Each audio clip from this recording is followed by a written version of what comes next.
Welcome to Compact Disasters from compacthistories.com, where we look at catastrophes, accidents, and natural disasters in short, bite-sized episodes.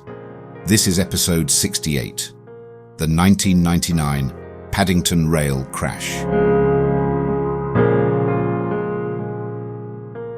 By the late 1990s, Britain's railway system was operating in a state of profound structural change. Following privatisation in the mid-1990s, responsibilities that had once sat within a single, vertically integrated organisation were split across dozens of separate companies. Infrastructure was owned and maintained by Railtrack, while multiple private train operating companies ran passenger services. Safety oversight existed, but accountability was fragmented, and communication between organisations was often slow and unclear. This restructuring occurred during a period of rising passenger numbers. After years of decline, rail travel was increasing, particularly on busy commuter routes into London. Services were under pressure to run at high frequency, with tight timetables and little margin for error. Paddington Station, one of London's major termini, was a critical bottleneck, handling intercity services to the west as well as dense commuter traffic during peak hours. Within this environment, long-standing safety concerns were already well known. One of the most persistent issues involved signals passed at danger, known as SPADs. Certain signals were repeatedly flagged as problematic due to their positioning, visibility, or the complexity of the track layout around them. Among these was signal SN 109, located just outside Paddington Station, which had been passed at danger on multiple occasions before 1999. Reports highlighted poor sighting conditions and the confusing convergence of tracks in the area. Despite these warnings, corrective action was slow. Responsibility for addressing signal sighting issues was divided between Railtrack, safety regulators, and train operators. Proposed solutions, such as relocating signals, improving driver training, or installing automatic train protection systems, were debated but not consistently implemented. Cost, operational disruption, and uncertainty over who should take the lead all contributed to the delay. At the same time, Britain lagged behind other European countries in the deployment of automatic train protection technology capable of stopping trains that passed signals at danger. Trials had taken place, but nationwide installation was deemed too expensive. As a result, safety continued to rely heavily on human performance in a complex and unforgiving environment. By October 1999, Britain's railways were not unsafe by design, but they were vulnerable. Known risks remained unresolved, systems were fragmented, and the margin for error was thin. The conditions that would lead to the Paddington rail crash were not hidden. They were embedded in the structure of the network itself. The morning of Tuesday, the 5th of October 1999, began like any other weekday at Paddington Station. By 8 a.m., the station was operating at peak capacity, handling a dense mix of intercity departures, commuter services, and arriving trains feeding passengers into central London. Platforms were crowded, timetables were tight, and trains were departing every few minutes. Two services were central to what would follow. The first was a westbound Thames Trains commuter service, formed of a Class 165 diesel multiple unit, known as a DMU, scheduled to run from Paddington towards Bedwin in Wiltshire, with stops at stations including Slough, Maidenhead, and Reading. The train departed Paddington shortly after 8:06 a.m., carrying a mix of office workers, students, and regular commuters. The second was an eastbound Great Western Trains high-speed train, the 8:06 a.m. service from Cheltenham Spa to London Paddington. Formed of a Class 43 power car at each end, with Mark III coaches in between, it was travelling at high speed on the down main line, approaching Paddington from the west. This train was running close to schedule and was expected to arrive at Paddington at approximately 8:15 a.m. Between these two services lay one of the most complex pieces of track on the Great Western Main Line. Just west of Paddington, multiple lines converge, diverge and cross, feeding traffic into a limited number of terminal platforms. Within this tangle of points and junctions sat signal SN109, positioned to control outbound movements from the station area. Signal SN109 had a troubled history. It was known for poor sighting, particularly in certain lighting conditions, and had been passed at danger on multiple occasions before 1999. Drivers approaching the signal had to process a large amount of visual information in a short distance, including other signals, track curvature, overhead structures, and adjacent train movements. Reports had identified SN109 as a high-risk signal, but no permanent technical solution had been implemented. On the morning of the 5th of October, SN109 was displaying a red aspect, indicating that the Thames Trains service should stop before entering the main line. What happened next would unfold in seconds, but the circumstances had been shaped over years. The routes were busy, the margin for error was minimal, and a single missed signal was about to place two trains on the same stretch of track, travelling towards each other at speed.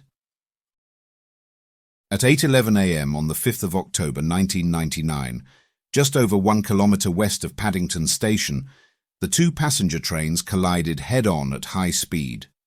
The impact occurred near Ladbroke Grove Junction, complete with its dense and complex section of track. The Thames Trains commuter service, having departed Paddington minutes earlier, had passed signal SN109 at danger and crossed onto the down main line.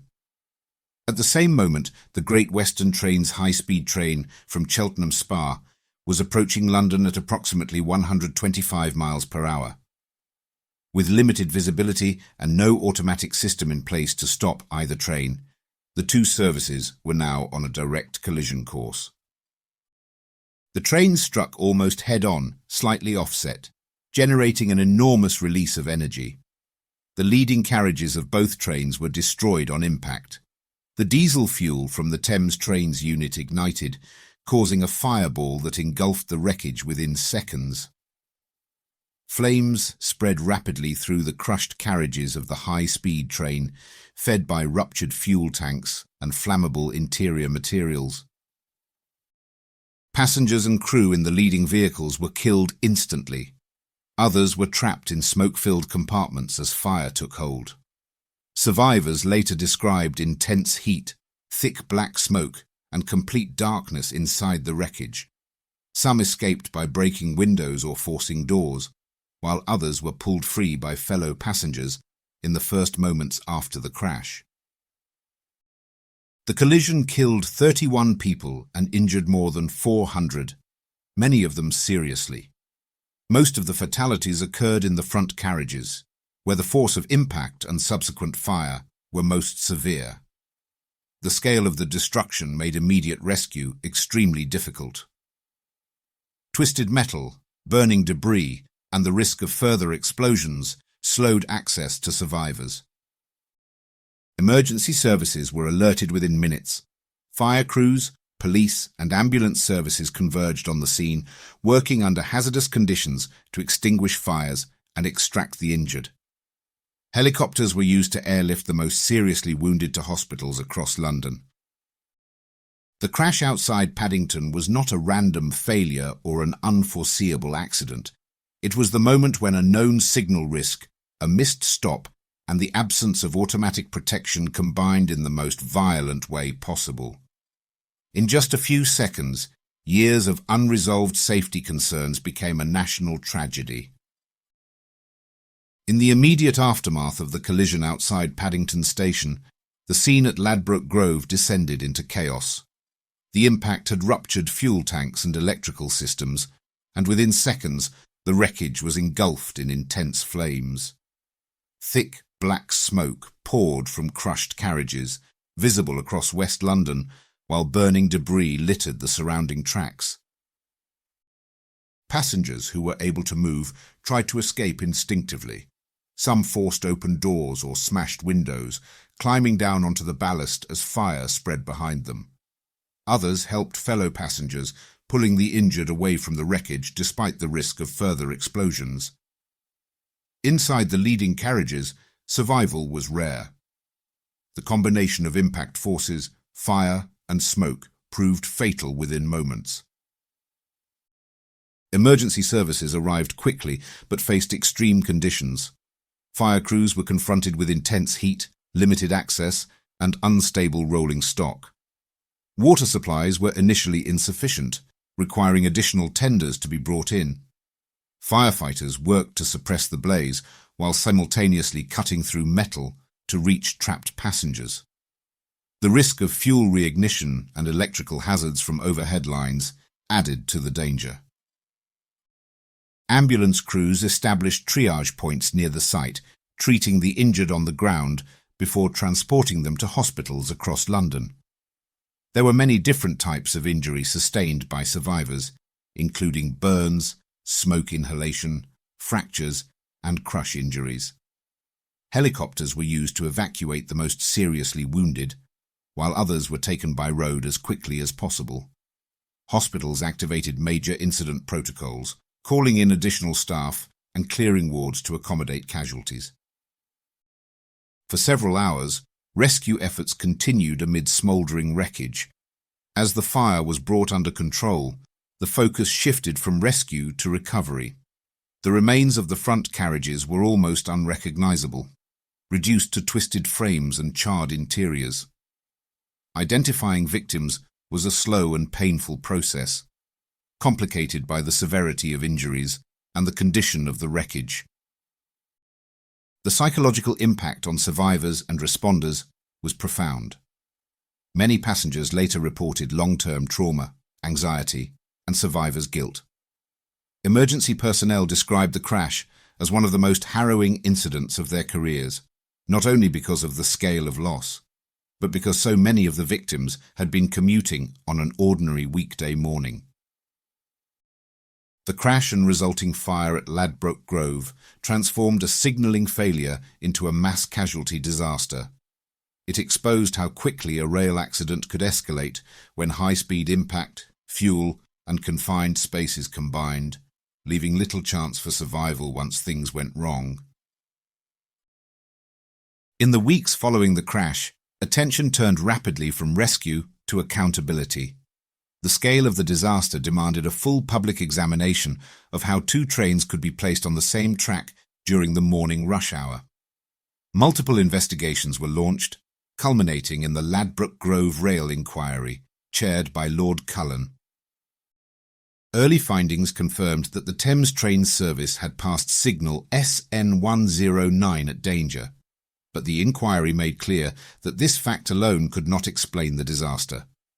The signal had a long history of SPAD incidents and had been formally identified as a high-risk signal. Reports before 1999 had repeatedly raised concerns about its visibility, the confusing track layout, and the cognitive workload placed on drivers leaving Paddington. These warnings had not been acted upon decisively. Responsibility was spread across a fragmented system. Railtrack, as the infrastructure owner, was criticised for failing to address known signal sighting problems and for not implementing effective automatic protection systems. Thames Trains was faulted for deficiencies in driver training and route familiarisation, particularly for relatively inexperienced drivers operating in a complex area. Safety regulators were criticised for allowing known risks to persist without enforcement. A central issue was the absence of automatic train protection, ATP. Such systems, already in use on some UK routes and widely adopted internationally, would have automatically stopped a train that passed a signal at danger. Following trials in the early 1990s, nationwide ATP installation had been abandoned on cost grounds. The inquiry concluded that this decision left the network reliant on human performance in situations where error could have catastrophic consequences. Criminal proceedings followed. In 2004, Thames Trains was convicted under health and safety legislation and fined £2 million for failures in safety management. Railtrack faced prosecution but avoided conviction after legal challenges, though the inquiry's findings severely damaged its reputation. The crash became a defining moment in the debate over rail privatisation, with critics arguing that fragmentation had weakened safety culture and blurred responsibility. The Ladbroke Grove inquiry did not identify a single villain. Instead, it exposed a system in which warnings were known, risks were documented, and corrective action was deferred. Responsibility lay not in one moment or one individual, but in years of decisions that left no safety net when a single signal was missed. The Paddington rail crash marked a decisive turning point for rail safety in Britain. While earlier accidents had raised concerns, the combination of 31 deaths, hundreds of injuries, and the clear identification of systemic failures made inaction politically and publicly untenable.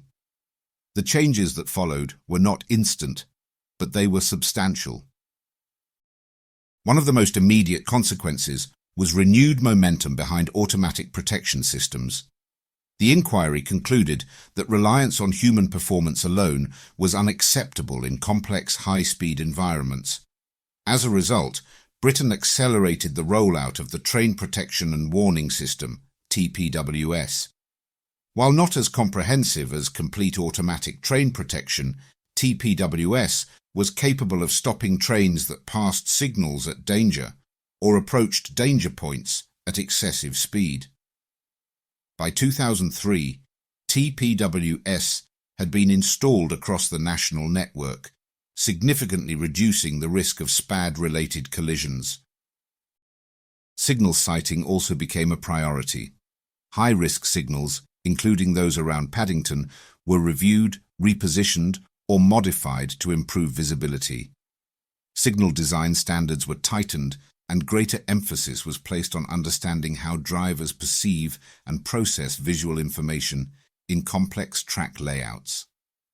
The idea that a signal could be known to be dangerous yet remain unchanged was no longer considered acceptable. Organisational reform followed. In 2002, Railtrack was replaced by Network Rail, a not-for-profit company with a more explicit safety mandate.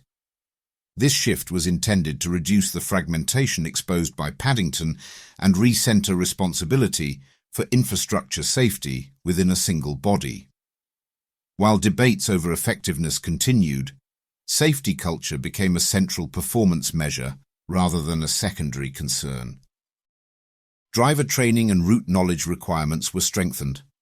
Greater emphasis was placed on simulator use, risk awareness, and supervised experience on complex routes. SPAD management became more data-driven, with near misses treated as serious safety events rather than routine operational issues.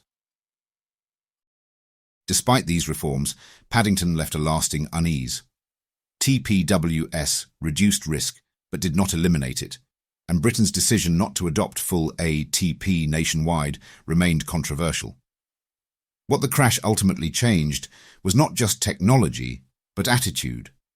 Safety concerns that had once been debated, deferred, or diluted by cost arguments were now viewed through the lens of preventability. The legacy of Paddington is embedded in everyday rail operations. Every enforced stop, every redesigned signal, and every safety audit traces back to a moment in 1999 when the margin for error vanished and the consequences of delay became impossible to ignore.